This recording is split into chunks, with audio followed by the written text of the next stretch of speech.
Nós estamos muito orgulhosos. Nós temos 3 anos e meio acaba de projeto com a origina for de Vierlanden Overleg na 2019.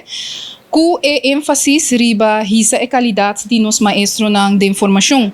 Nos maestronan de formacion desde sempre, historicamente, aguardo formar dentro do instituto. Na maneira Aruba nos conhece IPA, na Corsol e na Bonaire nos conhece Universidade de Corsol, que está eleva a opleiding. Então, o que nos cambia estruturalmente o que não está com é estudante não está getraind de scol.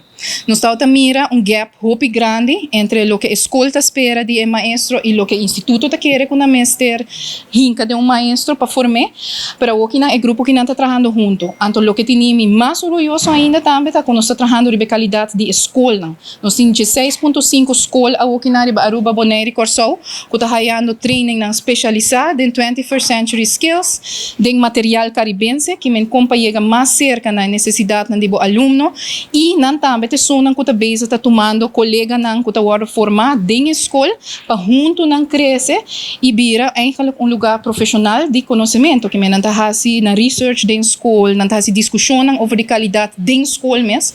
Nós temos muito tempo para que não para fora de escola, mas ora que bo eigenlijk hinke na onda que me está eigenlijk a discussão que me está, botaria para que o cambio não passa mais ligeiro. Então na mês a tomar responsabilidade também.